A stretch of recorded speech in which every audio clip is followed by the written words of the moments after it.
تعریف اس ذات کی جو ذات خالق کائنات بھی ہے اور مالک شرعیات بھی.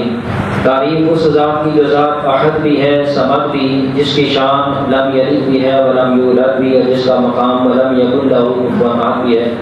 اللہ جل وعلا کی حمد و ثنا کے بعد بے حد درود و سلام بارگاہ سید الانام نبی مکرم رسول محتشم شفیع معظم آمنہ کے لال سونے بے مثال جان کائنات شان کائنات مقصد کائنات مقصود کائنات باعث تخلیق کائنات وجہ تخلیق کائنات فخر آدم و بنی آدم احمد مجتبیٰ جناب محمد مصطفیٰ صلی اللہ علیہ وسلم کی بارگاہ ناز میں محبتوں عقیدتوں ارادتوں کے خراج پیش کرنے کے بعد اللہ رب العزت کی ذات اقدس کا بے پایہ لطف و احسان ہے، جس کی توفیق خاص سے حضور تاجدار کائنات صلی اللہ علیہ وسلم کے نادین پاک صدقے سے ہمیں اپنی زندگی میں ایک بار پھر لیلۃ القدر جیسی عظیم رات، رحمت والی، برکت والی، عظمت فضیلت اور شان والی رات اللہ نے نصیب فرمائی. اس نور رات کی نسبت سے چند ایک اشعار. پوری محفل پہ چادر تنی نور کی، نوری محفل پہ چادر تنی نور کی، نور پھیلا ہوا آج کی رات ہے.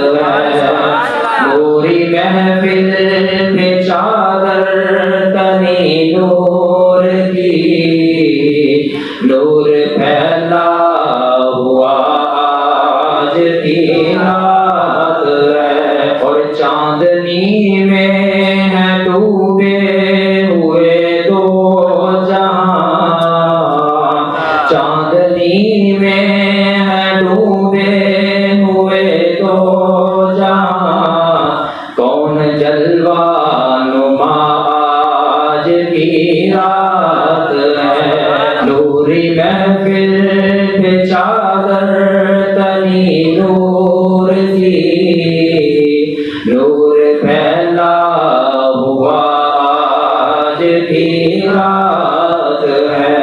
آج کی رات میں بالخصوص پوری روئے زمین پر جو رونق لگتی ہے، عبادات ہوتی ہیں، ذکر اذکار محافل، آنسوؤں کی بستیاں سجائی جاتی ہیں اور اللہ کے حضور توبہ و استغفار کی کثرت کی جاتی ہے، اس کو مد نظر رکھتے ہوئے پھر اگلے شعر میں شاعر نے کہا: فرش پر دھوم ہے عرش پر دھوم ہے، فرش پر دھوم ہے عرش پر دھوم ہے وہ بدبخت جو آج محروم ہے وہ بدبخت جو آج محروم ہے.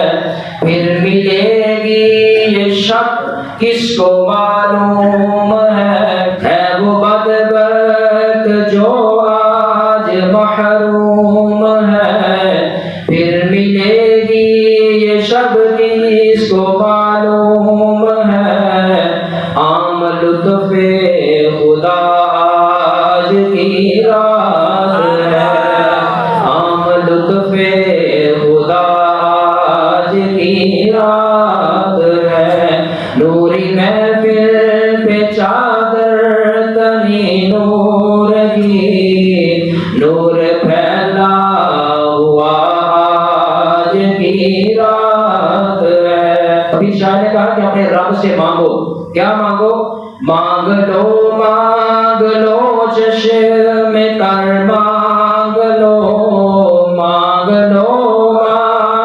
لو چشم تر مانگ لو، درد دل اور حسن نظر مانگ لو، درد دل اور حسن نظر مانگ لو. اور پھر کہا کہ سب سے بڑھ کر کیا مانگو؟ کملی والے کی نگری میں گھر مانگ لو، مانگنے کی عطا آج کی رات ہے.